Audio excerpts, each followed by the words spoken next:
Hello and welcome to all our viewers in Nigeria and around the world to News Brief on Global Television, coming to you live from the nation's capital, Abuja. I am Queen Agaba.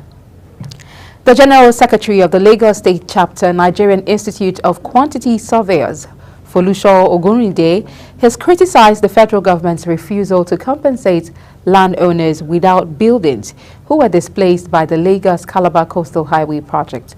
Folusho, while in a chat with the legal and property experts, described the policy as unconstitutional and unjust, as he noted that denying compensation for land undermines equity and justice. According to him, the 99-year lease system in Nigeria further underscores the value of land as an asset, as this lease is renewable.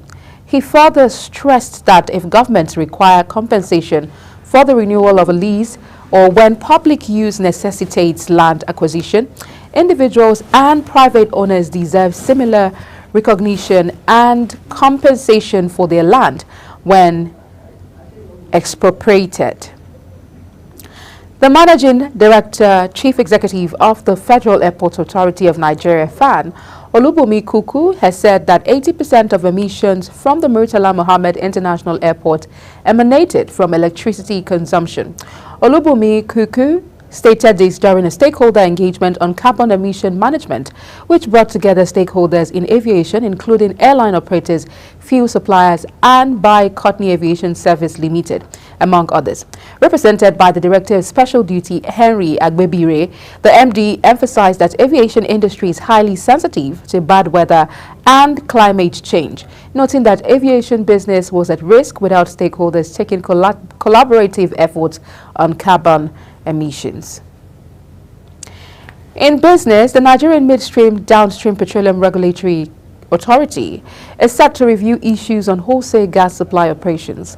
Representing the authority's chief executive at a stakeholders meeting in Lagos, the legal advisor and secretary of NMDPRA, Dr. Joseph Tolorushe, during the meeting harped on the issue of licensing and concerns related to the 0.5% levy imposed by the Midstream Downstream Gas Infrastructure Fund.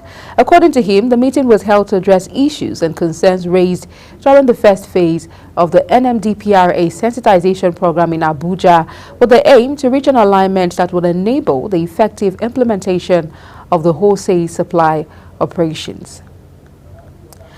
On the foreign scene, South Korea's Supreme Court has upheld a 2-year jail sentence for prominent opposition leader Cho Kuk for forging academic documents to secure his children's administration to prestigious schools.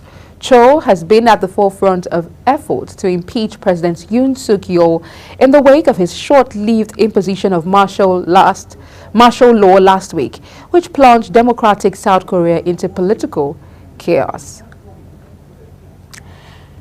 In sports, Paris Saint-Germain will move again for Victor Osimhen when the transfer window reopens in January. The League One champions were linked with a move for the Nigeria international in the summer, but the player instead joined Turkish Super League champions Galatasaray on a season-long loan deal. The loan deal includes a £75 million clause valid for January, and any club interested in the forward next month would need to add an extra fee to free him from Galatasaray. The Nigeria international, who had scored 10 goals and provided 5 assists in 13 appearances across all competitions for Galatasaray, is currently recuperating from a muscle injury. That's it on News Brief, and it came to you live from the nation's capital, Abuja. Thank you for watching. I'm Queen Agaba.